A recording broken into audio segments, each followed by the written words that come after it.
얘기를 요즘 제가 최근에 자주 드리죠. 이 문성 선교사님이 부부가 얼굴 한번 보여주세요, 목사님.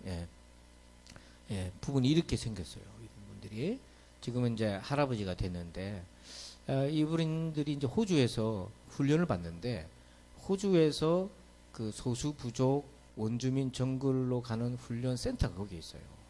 거기서 4년을 훈련을 받는데 한 번은 이제 아들들이 이제 커간단 말이에요. 근데 교통사고를 낸 겁니다.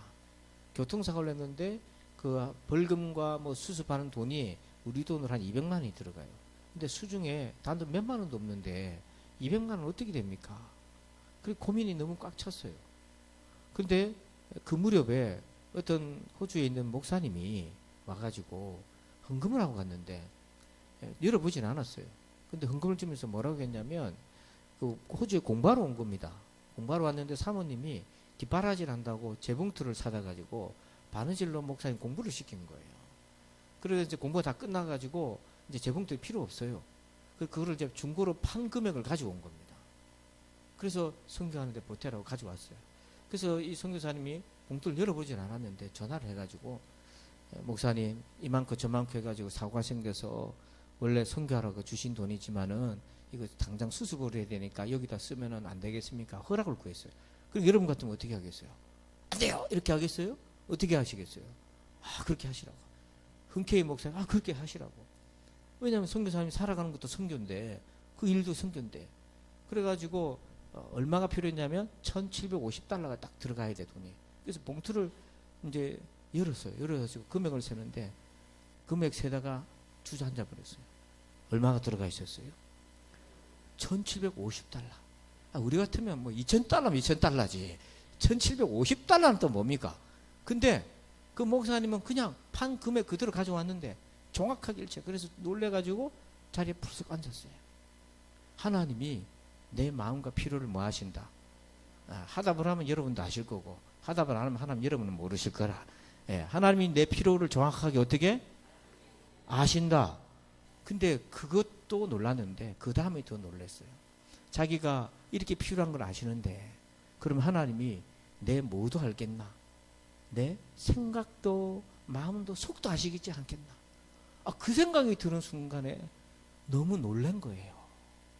왜냐하면 내 생각이라고 내 마음이라고 내 마음대로 생각하고 살았는데 하나님이 당장 필요한 1,750달러를 필요한 시도 정확하게 하시고 붙여주셨는데 그럼 내 속에서 무슨 생각하고 사는지를 하나님 얼마나 아시겠나?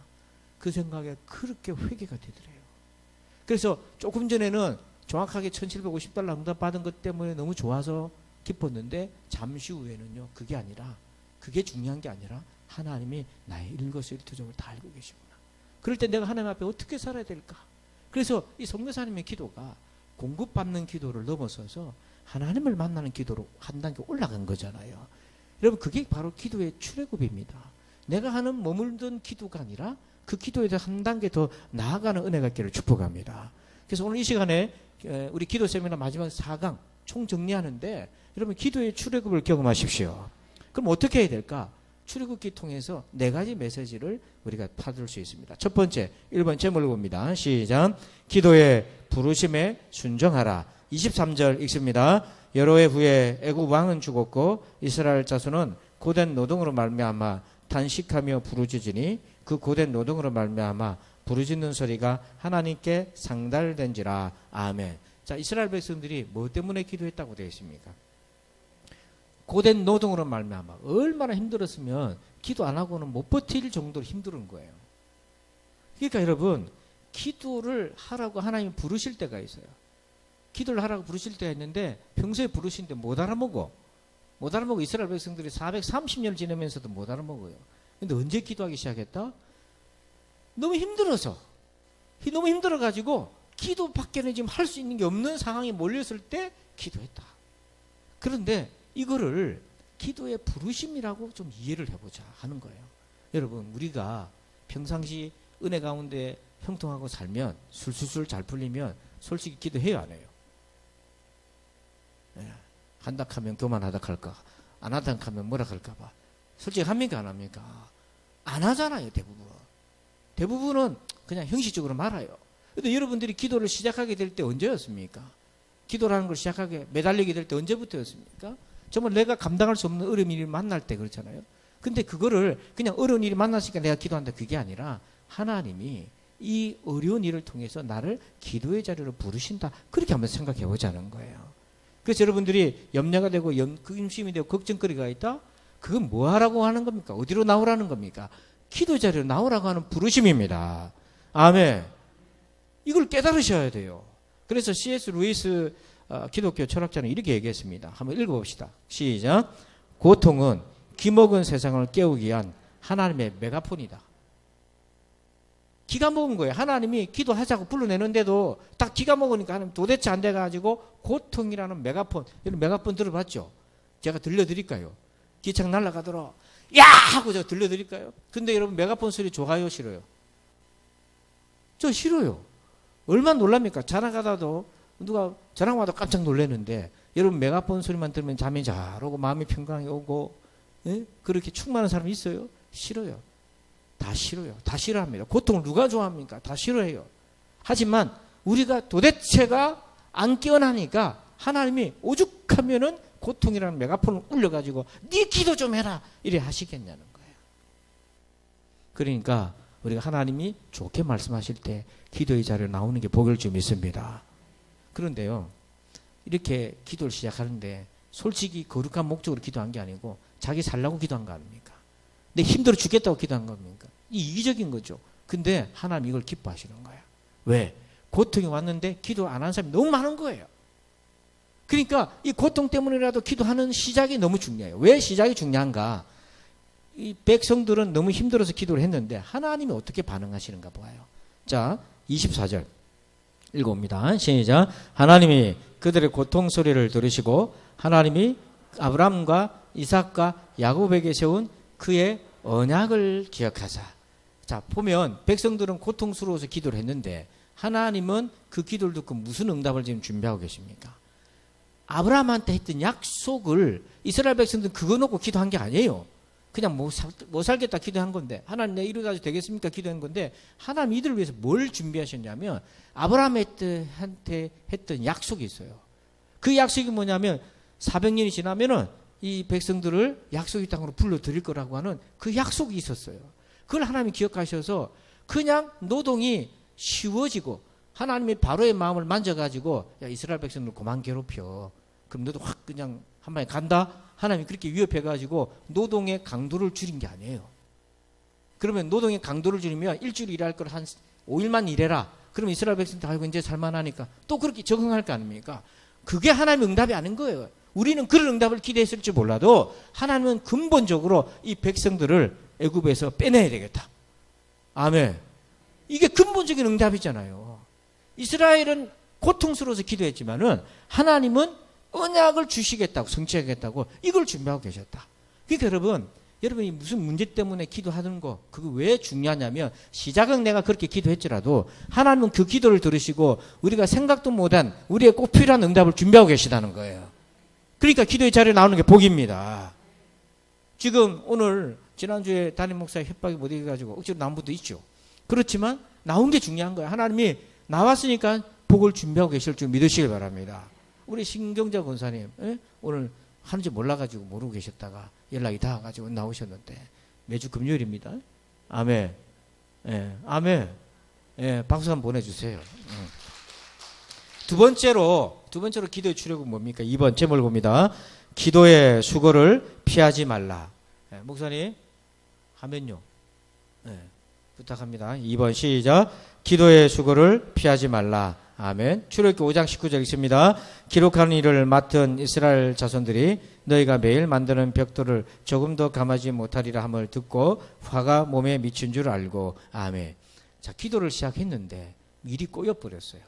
바로 술술술 풀리면 좋은데 모세가 바로를 찾아간 것 때문에 오히려 노동이 줄어들기를 원했는데 더 심해져 버렸어요.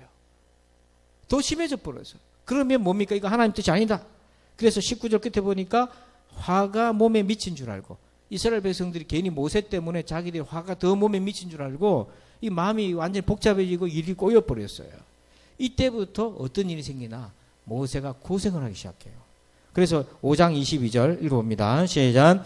모세가 여호와께 돌아와서 아뢰되 주여 어찌하여 이 백성이 학대를 당하게 하셨나이까? 어찌하여 나를 보내셨나이까? 그때부터 모세가 하나님 앞에 뭐 하기 시작합니까? 기도하기 시작해요. 하나님 어찌해서 이렇게 됩니까? 기도의 수고가 시작이 돼요. 근데 가면 갈수록 더 심해져요. 21절 끝에 보니까 이 백성들이, 화가 난 백성들이 모세와 아론에게 이렇게 얘기합니다. 여호와는 너희를 살피시고 판단하시기를 원하노라. 이 말 속뜻은 뭐냐면 원점을 재검토하자. 이게 일이 잘못됐다. 그러니까 그때부터 모세는요 기도의 고생으로 들어갑니다. 여러분, 우리가 기도할 때 하나님께 수월하게 기도하면 바로 응답해 주면 우리가 신이 나서 더 기도할 건데 왜 이렇게 응답하시고 시간을 끌기도 하고 기도의 수고가 들어가도록 만드실까? 여러분, 기도하는 수고를요 두려워하지 마시기 바랍니다. 자, 여기서 일하시는 분 계시잖아요. 옛날에 일하셨던 분. 자, 한 달에 월급 받으려면요 한 달에 며칠을 일을 해야 됩니까? 일했을 때 기억내 보세요. 예? 일하실 때 한 달에 월급 받으려면 며칠을 일을 하셔야 돼요. 거의 6일을 매주 일을 하셔야 되잖아요. 그럼 한 달이면 한 24일, 5일을 일하셔야 되죠. 하루에 몇 시간씩 일합니까? 정규직이라고 보면 최소한 8시간, 9시간 일을 하죠. 자, 그래서 월급 받잖아요. 자, 수고가 이제 생겨도 대가를 받잖아요. 그런 수고하는데 아깝습니까? 어떻습니까? 물론 힘이 들긴 하지만 이래 수고해야 먹고 사니까 수고하잖아요. 근데 기도는요? 기도는 공짜를 바랍니까? 기도는 한 10분 해놓고 받는 건 한 10년치 받고 싶고 막 그렇습니까? 기도에 수고가 들어가야 돼. 이게 이제 첫 번째 시간에 최 목사님은 생명을 넣으라고 그랬는데 이 말이 뭐냐면 기도에 내 고생이 들어가야 돼요. 여러분, 기도는 당연히 힘이 들어야 되는 거예요. 편안하게 기도할 수가 없어요. 고생하는 겁니다. 기도의 자리에 앉아야 되는 거예요. 그러면 하나님이 왜 이렇게 기도하는데 수고스럽게 하시나? 지금 저를 바라보실 때 극한 눈빛으로 보는 분이 계세요. 눈에 힘을 팍 주고 저를 극하게. 우리 어머니 눈빛이야 이거는. 어머니 천국 계시기 때문에 이렇게 보지 마시고 눈 딱 뜨고. 자, 우리 왜 그런가? 7절 5절 봅시다. 출애굽기 7장 5절 시작. 내가 내 손을 애굽 위에 펴서 이스라엘 자손을 그 땅에서 인도하여 내릴 때에야 애굽 사람이 나를 여호와인 줄 알리라 하시매. 아멘. 하나님 뭐 하시려고 시간을 끄시고 때로는 수고하게 만드신다고요? 여호와를 만나게 하기 위해서.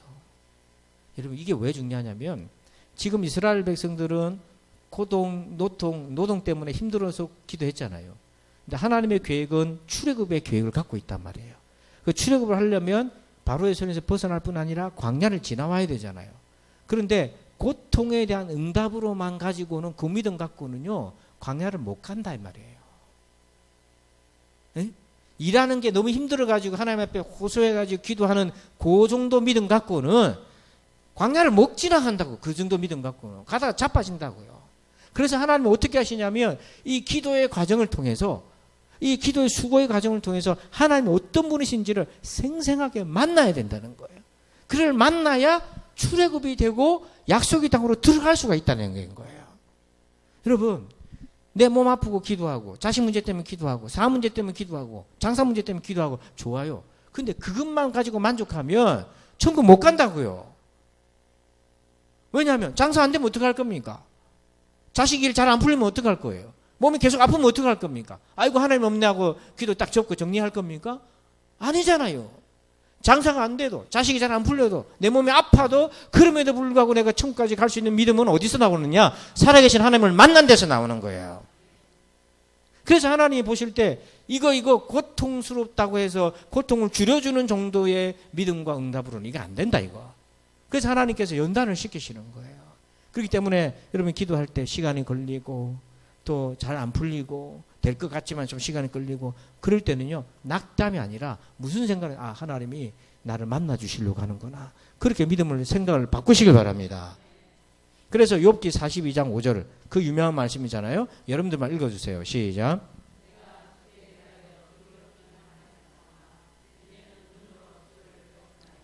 욥이 고난의 자리에 앉아 있었어요. 하나님이 결국에는 욥기 42장 끝에 가서 만나 주셨잖아요.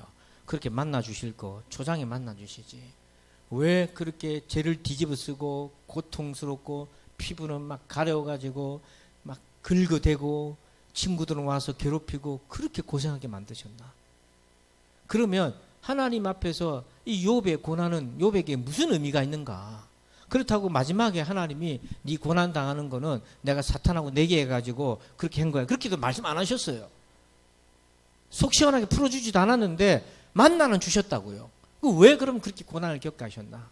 보니까 5절 보니까 고난 당하기 전에 욥은 신앙이 어떤 상태였다고 되어 있어요. 귀로만 듣죠. 그러면 누가 귀로만 듣습니까? 어떤 사람이 귀로 듣고 판단하고 합니까? 어려운 질문을 내가 했구만.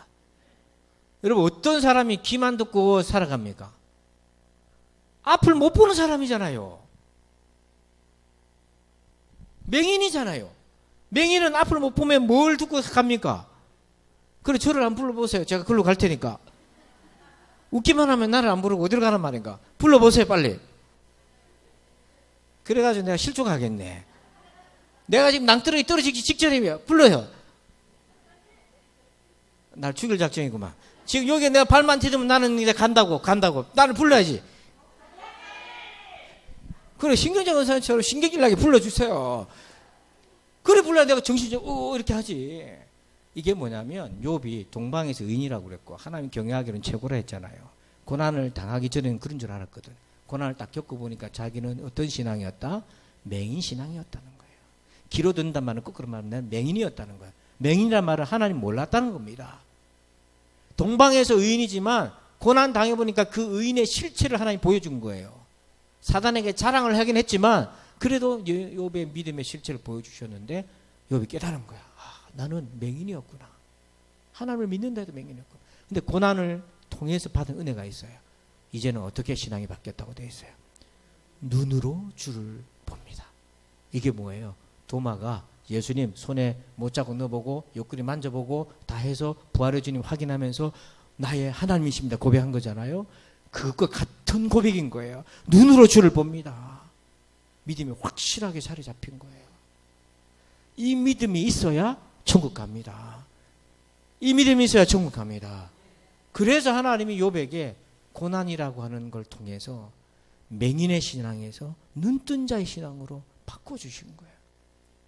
오늘 여러분들도 이 고난이 되고 기도가 계속 이어지고 언제 응답받나 여러분 낙심하지 말고 하나님이 나를 천국 가는 믿음으로 무장시켜 주시련다. 그렇게 깨달으시기를 축복합니다. 세 번째 제목 있습니다. 시작. 6월절에 있는 기도를 하라. 아멘. 13절 말씀을 읽습니다. 내가 애굽 땅을 칠 때에 그 피가 너희가 사는 집에 있어서 너희를 위하여 표적이 될지라. 내가 피를 볼 때에 너희를 넘어가리니 재앙이 너희에게 내려 멸하지 아니하리라. 아멘. 기도는 두 종류가 있어요. 어떤 게 있냐면 응답받는 기도가 있어요.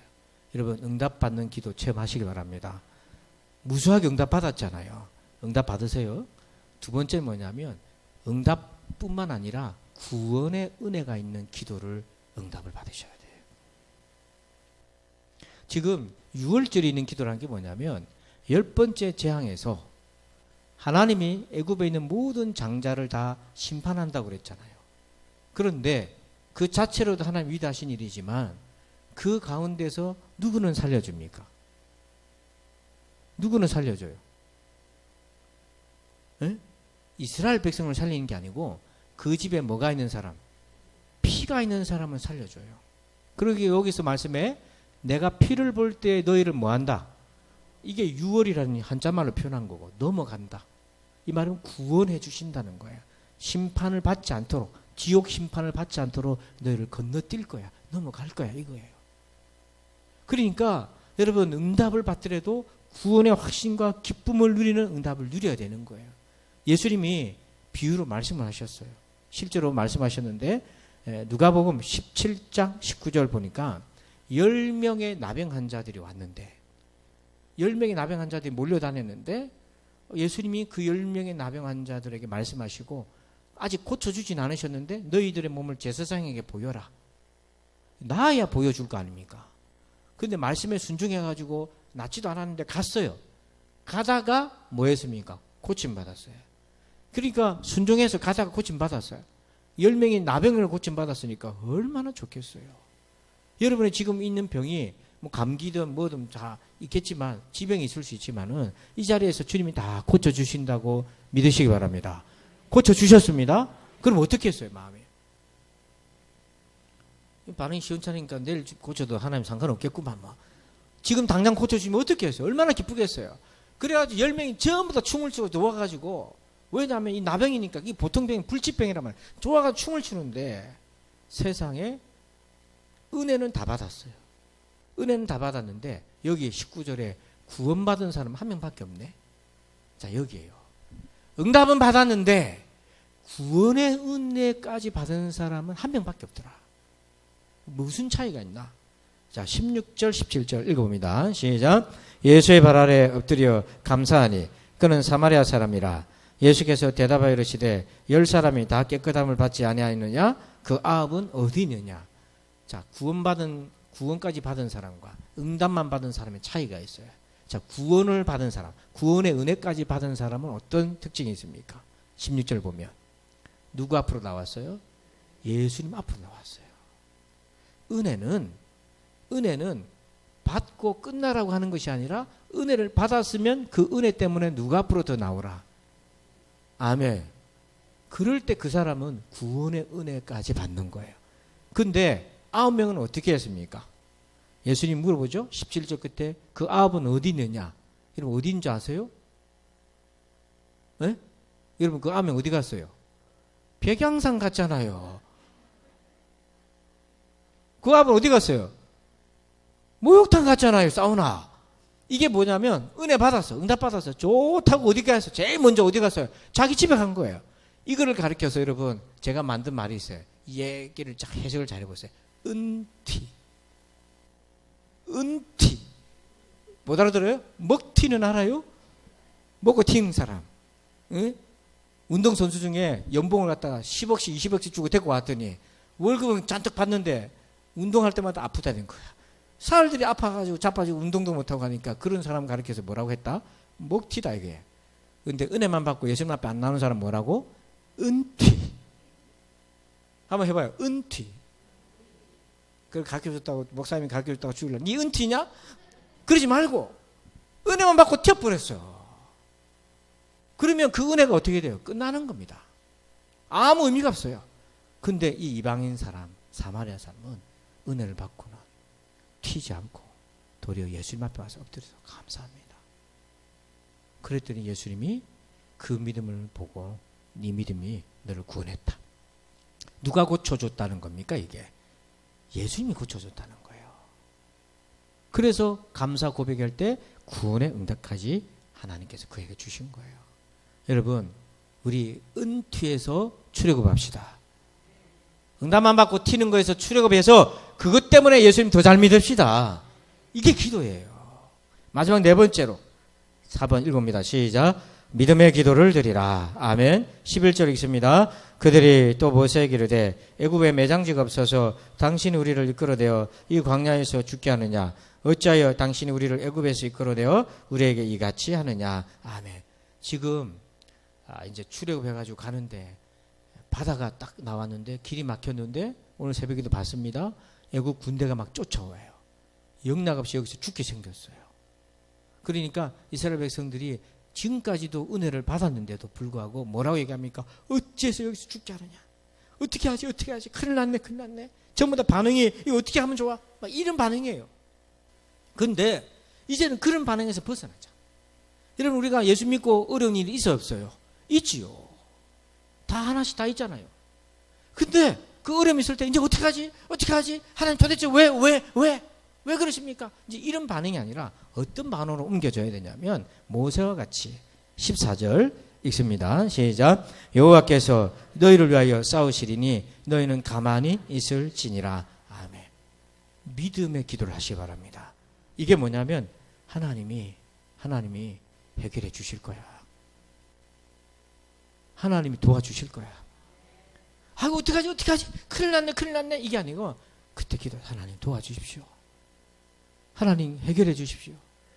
바다를 뒤에 애굽이 쳐들어오는데 이 위기를 벗어나게 도와주십시오. 여러분 믿음으로 기도하시길 바랍니다. 근데 지금 모세가 하나님이 어떻게 싸우실지를 몰라요. 모세는 모르는데 믿음으로 그렇게 기도하는 거예요. 가장 좋은 걸 하나님 주실 거라고 믿고 기도하는 거예요. 이게 믿음의 기도인 거예요. 이제는요, 그냥 기도하는 게 아니라 하나님을 믿고 기도하시길 바랍니다. 그래서 믿음의 기도가 뭔지를 브라이언 채플이라는 목사님이 이렇게 정의를 내렸어요. 한번 제가 읽어드릴게요. 눈을 크게 뜨시고 한번 보세요. 올바른 믿음은 우리가 원하는 일이 반드시 일어날 거라는 흔들림 없는 확신이 아니다. 무엇이 최선인지를 알고 있다는 분명한 자신감도 아니다. 우리는 자신이 원하는 것이나 자신의 충분한 확신을 신뢰해서는 안 된다. 기도의 성공 여부는 자신의 믿음을 충분히 북돋우어서 그리고 의심을 충분히 제거하여 이제 하나님이 응답하실 수밖에 없다는 굳건한 확신이 달린 것이 아니다. 그러면 뭔가요? 그 다음부터 우리 읽어봅니다. 시작.